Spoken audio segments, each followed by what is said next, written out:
All right, ladies and gentlemen, welcome to Legacy's first presidential debate.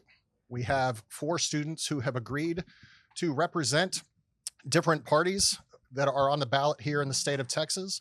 Each student was chosen randomly as far as their party was chosen. So let's be respectful to them. The positions that they're espousing may or may not be their own personal opinions. The way the debate's going to work is each one will start with a minute opening statement, and then we will move into the questions. You will have about a minute to respond to each question. Rebuttals, about 30 seconds or so afterwards, and then a minute closing statement. Are there any questions beforehand? All right, audience, please be respectful, but feel free to engage. All right, so to begin with, let's start with the Republican candidate. Please tell your name and your opening statement. Hi. How many of you identify as? Oh, sorry. Okay. How many of you identify as a Republican? You can raise your hands if you like. All right. Nice. All of the cool people in the room just raise their hands. My name is Sarah McLemore, and I'm a Republican. I say these words with no intrepidations, and I have three main reasons of why I am a Republican. First, I am pro-life. Everyone in the room is a product of being a pro-life, so yippee. And we should all be given a chance because God gave us the chance of free will, so yeah. Second, I'm against a tax system that penalizes those who produce and subsidizes those who don't. And finally, I find the opposing party's objectives to be a little bit ineffective and somewhat childish. For example, my party no longer controls the Supreme Court, so we need to rewrite the Constitution and change the rules so my party can be in charge. In other words, if I can't be the quarterback, I'll just change the rules or I'll take my ball and go home. Therefore, even if you didn't identify as a Republican or those of you that did, I am the right candidate in the election, no matter if you identify as a Republican or not. Thank you. All right, for the Green Party, we have, please say your name and tell us about your party. Peace for our people and the world, nature of our land and God's mission, social justice to America's living in poverty, democracy to everyone and everything. These are the four pillars of the Green Party. And my name is Roscoe Kilvert. And the Green Party, we must bring back the roots of the United States and the American dream, where everyone has the freedom and opportunity for a better life. Thank you. For the Libertarian Party. Okay, my name. That's not gonna work. Does it work if I just speak like this? Okay, my name is Luke Smith, and I am running to be your president. First, I'll start with a very concise statement. The two-party system is the worst thing that has ever happened to this country. Both main parties compromise the rights of the people and will easily sell their own followers out. Now, most of us here are conservative, but that does not make us obliged to the Republican Party. Because the Republican Party is a profit-seeking organization, it is not always honest and does not always fight for conservative values. My party, however, is the party of principle. We cannot be sold out or influenced by big, corrupt donors. We represent small government and liberty. It's even in our name. I don't think that we should force people to think a certain way or to do a certain thing. We have a unique opportunity in this election, not like in the presidential election of, the real presidential election, to elect a third-party candidate. You have the opportunity to do so here. If you want to feel proud and fulfilled by your vote, vote for the small government, charismatic conservative. Vote for me. Thank you. And finally, the Democratic Party. Firstly, I want to thank you guys for coming out. I'm Hannah Dvorak, and I'm also running as your presidential candidate. Our nation is at an inflection point. What kind of America will we be? A land of more freedom or less freedom? More rights or fewer? Will we lower the temperature in our politics and come together, or continue to treat each other as enemies? While my opponents might choose to stoop to personal and ad hominem attacks, I will explain how I am laser focused on the rights of the people and how to best benefit them through the functional and stable government This is a government by the people and for the people. Without you guys, this is not possible. And I intend on keeping it that way. Thank you. Thank you. We'll begin now with the question period. Remember, you have 1 minute to respond. I will address each of you when it is your turn. The economy has repeatedly been listed as the number one issue among voters. In the past few years, inflation has devastated the purchasing power of most families, and housing costs have taken an ever-increasing percentage of a family's monthly income. Democrats have been in power for the last 4 years as families have struggled with these issues. Why should the voters trust you with 4 more years in charge and trust that you will make things better? So I would also like to add to that the economy has seen an historic low as far as unemployment rates, as well as the economy is thriving in macroeconomic measures. The economic process and growth made under the Democratic Party in recent years was the fastest growth rate of any major economy across the globe. The working middle class played an enormous role in the construction of America, and that won't go unrecognized. I will advocate and fight for the enormous role in the construction. I will advocate and fight for the rights and freedoms of our middle class workers. By passing acts to maintain stable and safe working conditions, as well as supporting hard workers by rewarding work, not wealth.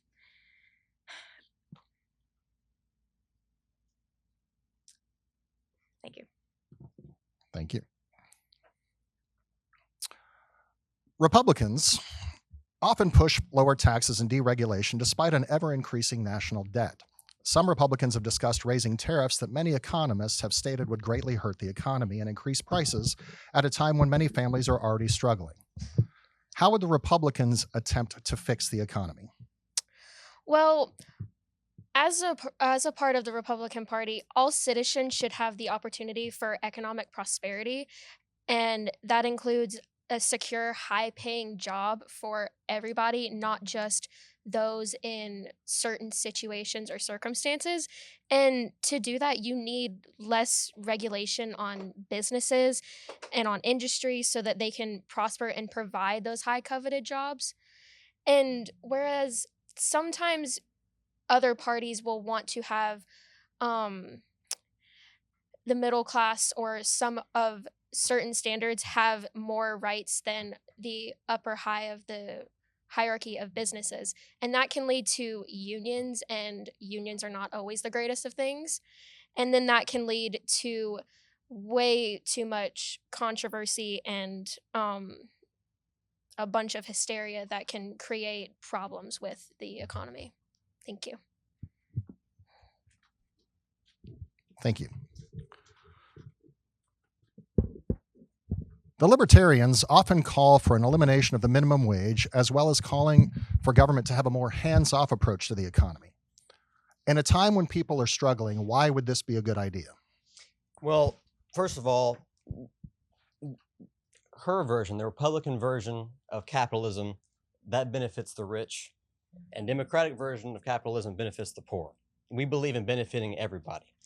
There was a lot of memorized lines there, and none of which included the word inflation, and none of which included the word innovation. Free market approaches are by far the most effective way at improving people's lives.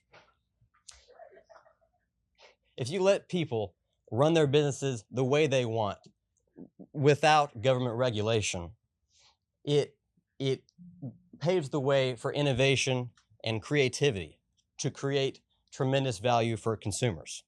The only thing that government interference is going to do is actively hurt people and stifle their energy, their innovation, and their well-being.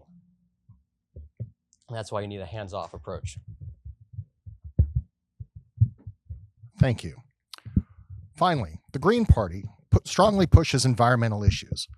With families struggling to buy food and to pay rent, eliminating cheaper fossil fuels would increase the cost of living for families right at a time when they can't afford any kind of increase. Why should voters follow your economic policies? Well then, isn't America built from God's way? I mean, we all made sure that Christianity would be the main focal point on how we run our government.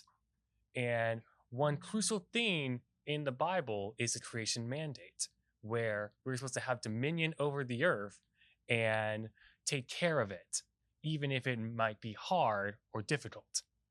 Now, one thing that is important for not just our country, but for the world in total, is climate change. I doubt that anyone here really wants to say anything about it.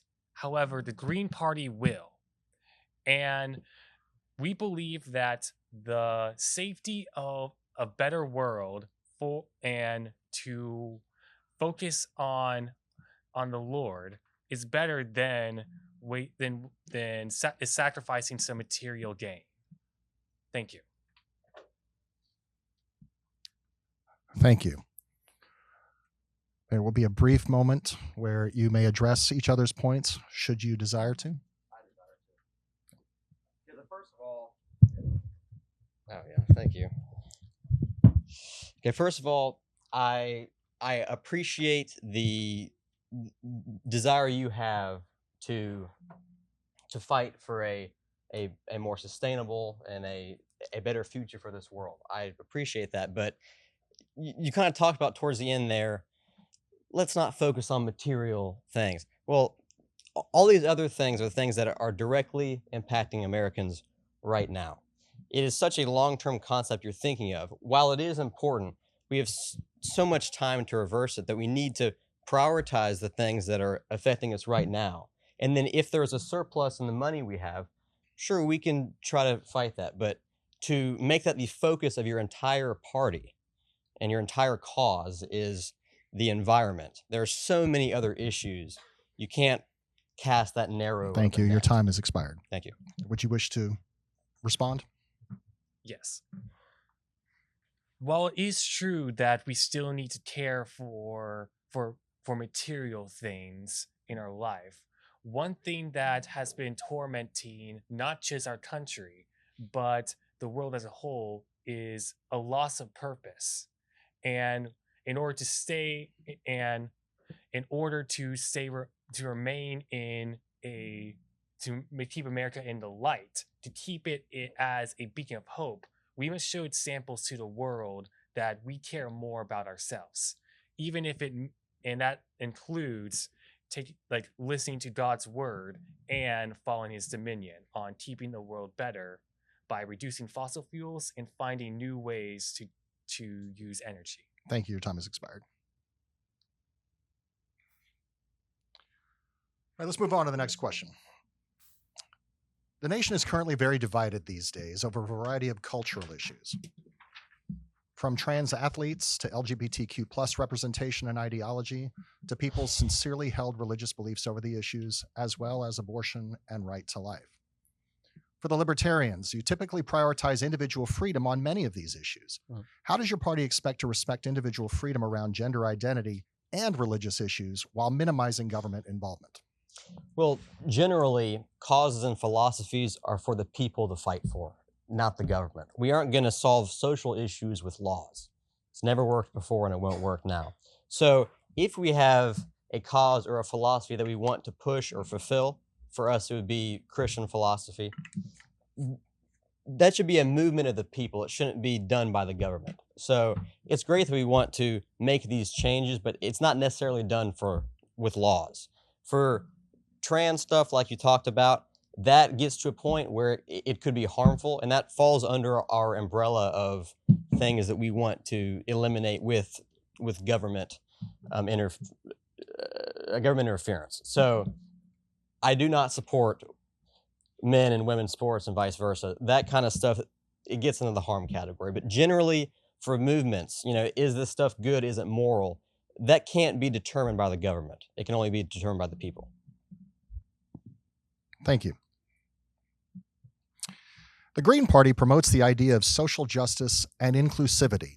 How would your party help solve this division that we have right now? And how do you respond to critics who believe these policies would alienate a center to center-right voting population? So one thing that America must be is not only to be a beacon of hope, but to keep its dream alive. And in that dream in that wonderful dream, it stresses that everyone gets an opportunity. It doesn't matter if you are a different gender than you used to, doesn't matter what race you came from, it doesn't matter what you believe in anything. You get to have an opportunity to have a better life in America. And I believe that in modern day, we have not been following this dream recently, whether it would be whether it be what we consider good or bad.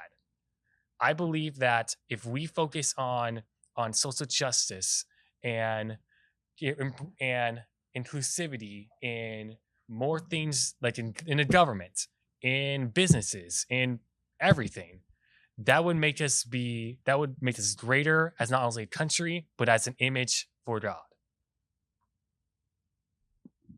Thank you.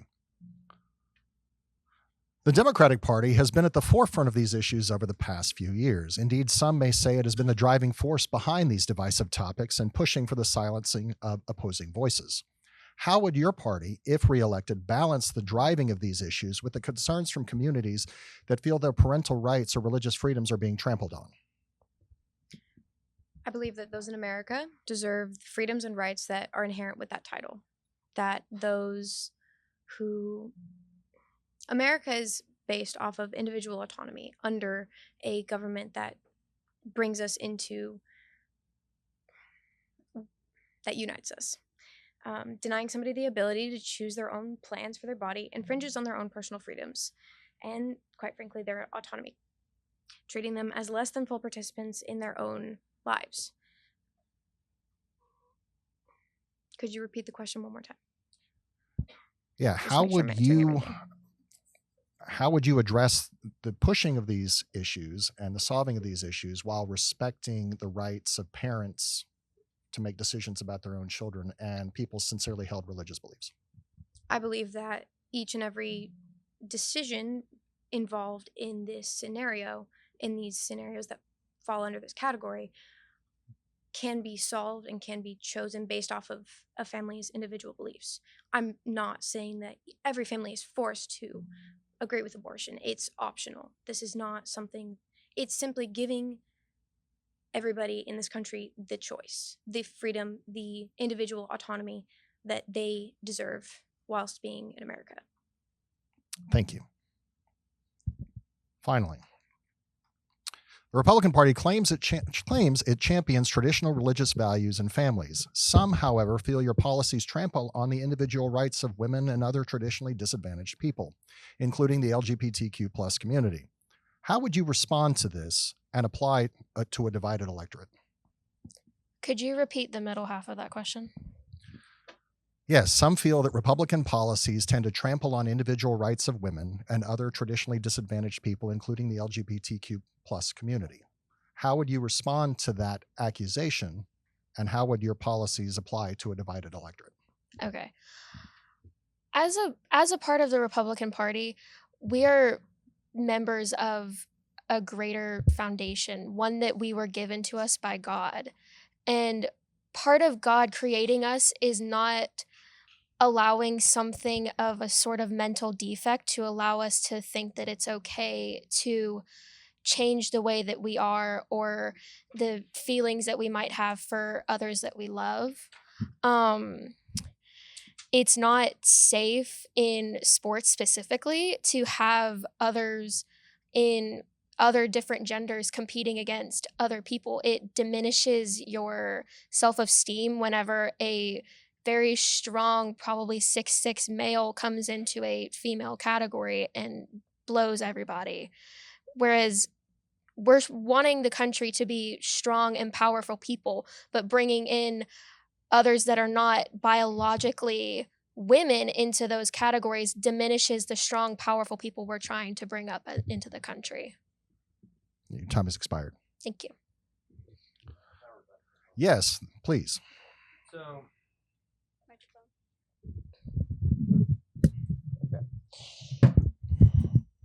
So, just to respond to you, so both parties have very much infringed on the rights of people in this issue. And so, other political parties, they prioritize the rights of some not others. And that also applies to you. That's your main criticism of them, is that you don't, you speaking to them, you say, they don't prioritize the rights of Christians and all that kind of stuff, but you force Christianity. You ban certain books in schools. You force religion. You force the Ten Commandments to be shown in public schools. So you are just as bad as them, essentially. So we need to make it equal for people. We need to give people the opportunity. And like you said, to be honest, kind of what you said was good, but your party is not fulfilling that. Your party is going overboard, and they are, Gentlemen, time's expired. both forcing people to do something. You've both been addressed. Do you wish to respond? Yes. Your party is more of like the middle ground, if I can, between the Republican and the Democratic Party. It's not necessarily a fix to either solution, whereas the Republican Party can give a definite finite answer to a multitude of issues in the world, whereas your party is simply providing simple, non-fulfilling solutions to every problem without actually fixing it or addressing It's it. a middle ground between two evils, is what I think. Okay. Do you wish to respond? Yes. Oh, yeah, go ahead. So I would like to address the fact that you claimed it as a mental defect regarding people choosing to be who they are. Is it a mental defect to desire freedom, to desire autonomy, to desire not feeling like oneself and seeking something to find that?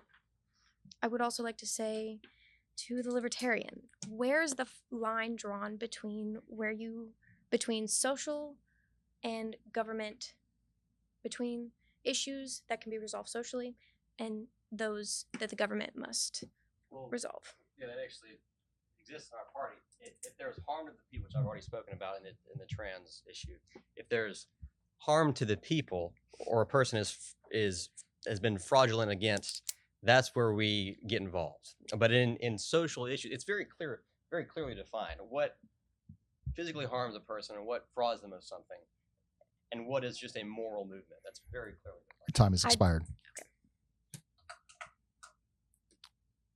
You can also address some of these in your closing responses as well. Immigration is a very important topic to many voters. In 1990, there were an estimated 3.5 million unauthorized immigrants in the United States. The DHS recently estimated that there were currently 11 million illegal immigrants in the United States, and some report that figure to be much higher. They make up 23% of the total immigrant population, nearly one quarter. These numbers have a significant impact on the economy in various ways, as well as housing and healthcare. The Republican Party has run on a variety of immigration stances through the years. Most recently, there's been a large push for mass deportation, should you win the presidency.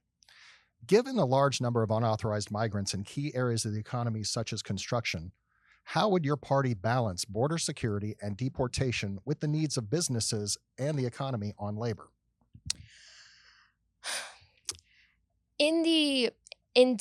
That's not a word.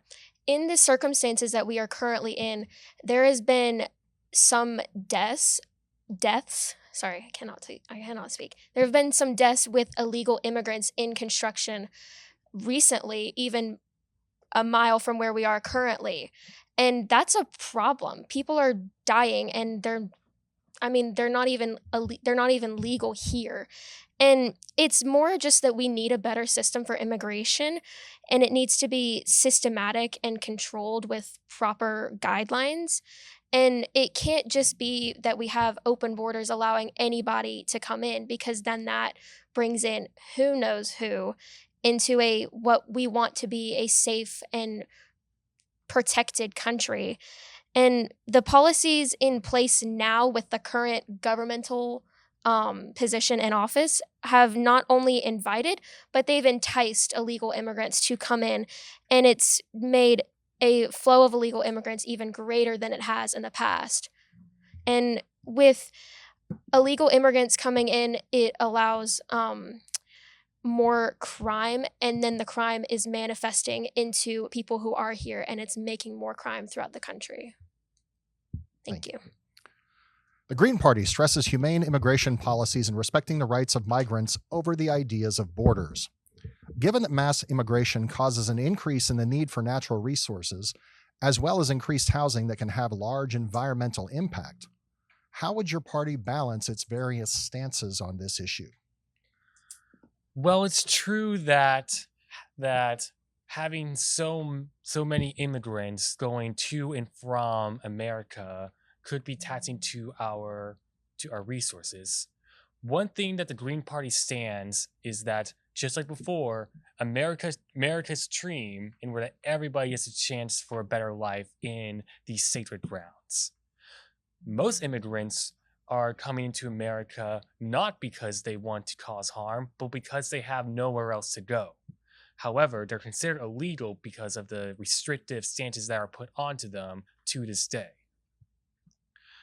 And even if they're considered immigrant, they still most if not like more than ever want to just like live a life and just to get a job and help out their friends or family back in their original country. In fact, you could say that because they strive to work to join the work labor, that it could be increasing the economy, as we know. Thank you. The Democratic Party has said that no person is illegal and demanded pathways to citizenship for migrants here illegally. Some have called the reporting of increased migrant gang criminal activity and violence as racially biased and dismissed the idea that increased illegal immigration drives down wages for citizens already hurting in the current economy. How would your party fix the nation's clearly broken immigration system? I will openly admit that mistakes have been made, to say the least.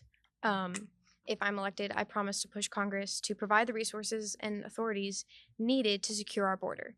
That comes in the form of patrol agents, immigration judges, asylum officers, in addition to cutting-edge inspection machines to help detect and stop the flow of fentanyl into our country. So playing into not necessarily just immigration, but also the trafficking of drugs and such into our country. I also believe that the president should have emergency and temporary authority to expel immigrants who are crossing unlawfully. It is possible for them to go about this via legal ways of becoming U.S. citizens and achieving green cards and such. And the emergency authority would not hinder those using orderly and lawful ports of entry. It would only seek to further secure and maintain a tighter grip on our borders. Thank you. Thank you. Libertarian Party generally argues for open borders and argues against government policies that restrict freedom of movement for people across artificial borders. How does your party balance these ideals with the recent negative impact on services, housing, and wages that decades of allowing free movement has created? Well, sure, we believe a truly free market requires the free movement of people and not just goods. We do believe that. And we believe that if someone is peaceful, they should be welcome to immigrate to the U.S. But I actually have a plan about this. It's a very, very undefined plan, Sarah's version of the GOP, talk about how bad it is. And here, we know the Democrats really don't have a plan. So the the plan that we need to enact here is that currently our immigration system is an embarrassment. It is too easy for criminals to get in and too difficult for honest people to get in. The two ways we're going to fix this is the application for legal citizenship should be less complex, but the background checks should be more thorough and harsh measures against illegals should be taken. Not as harsh as she said, that kind of borders on the Alien and Sedition Acts, the unlimited power for the president to expel a foreigner. That's a little bit extreme and not at all along the lines of her party. So two ways we're going to fix it is less complex to become a citizen and harsher background checks. Do either of you want to respond to those accusations? Thank you. So I enjoyed what you had to say. Your fix is more thorough background checks and a less rigorous evaluation process. However, how is that going to necessarily change anything whenever there is that going on now and there's still people coming in? It's not necessarily fixing the problem. There are not thorough background checks going on right now. I said less complex than it is now. It's obviously not right. But Less wouldn't that complex. allow for more people to come in? It allows for more legal people to come in, not illegal people. It balances out. More honest people, less criminals. Have you seen the border? Have you seen the border? I have. All right. Thank you. Uh, Hannah, would you like to respond? Okay. All right, final question. The world is increasingly being drawn into conflict. From a now multi-year conflict between Russia and Ukraine costing U.S. taxpayers billions of dollars to an ever-escalating fight in the Middle East between Israel and Iranian-backed terrorist groups. Each of you have different views on the role of the U.S. in foreign policy. The Green Party has called for a cessation of military support for the state of Israel and the creation of a one-state solution including both Palestinian and Israelis. You've also called for a pullback of U.S. military forces from around the world. Given how the world is more aggressive, how would your policies make America and the world more safe? The United States should be a special country. It was born out of about multiple different cultures molded into one, a melting pot, if you will. What the Green Party believes is that we should keep up this equality, not just in our own country, but in other countries as well. For as we've seen time and time again, war only brings chaos and destruction, and even if we end up finishing it, it might end up like kicking us in the butt, where we still have aggression in each other. That's how World War II happened, and I do not want to have another one again. Thank you. The Libertarian Party, in a similar vein, would detangle the U.S. from entangling alliances. How would a removal of U.S. presence in the world make it more safe? Well, I seek a U.S. at peace with the world.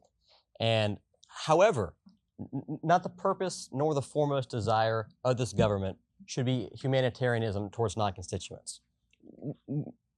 Our country and our people need to be put first. So being entangled, like you said, in these foreign entities, they don't put us first, so why should we? They're their own government anyway, we towards them. So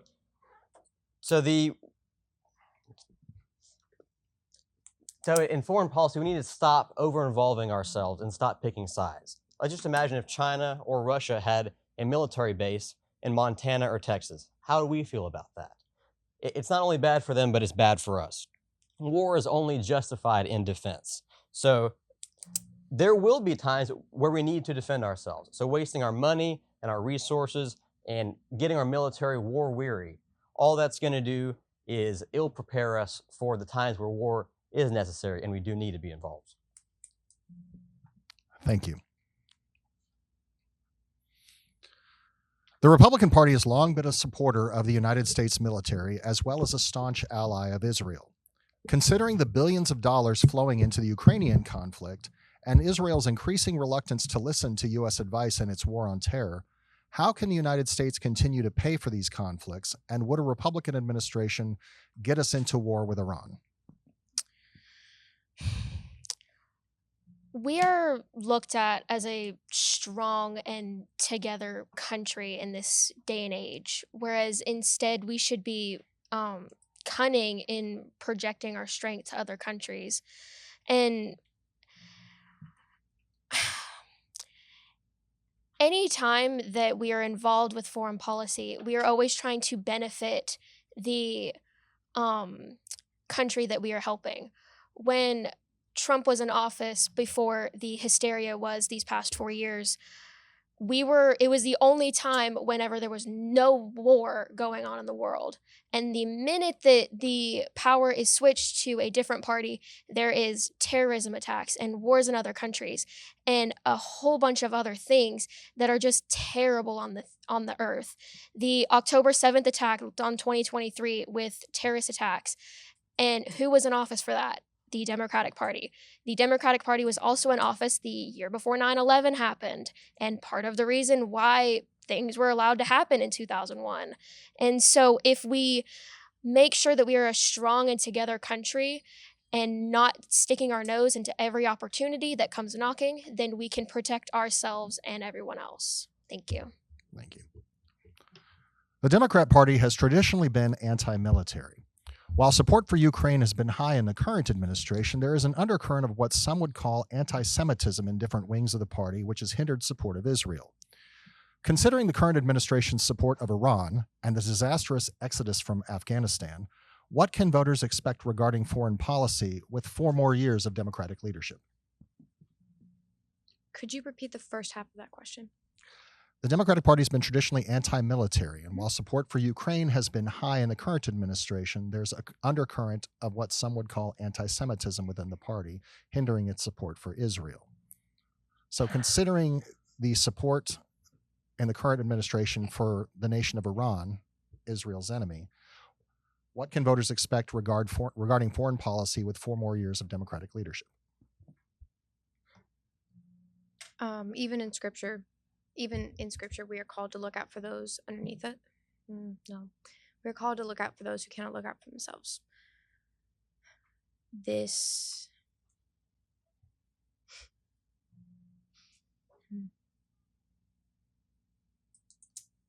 a very good question, to which I don't know that I can answer correctly. Well, how would your party deal with foreign policy over the next 4 years? As far as war in Ukraine, we are currently supporting their ability to defend itself against Russia's unprovoked aggression. However, I am unknowledgeable regarding the Israel-Palestine events, enough so that I do not feel qualified to answer that question correctly. That's fair. Any rebuttals? Yes, please.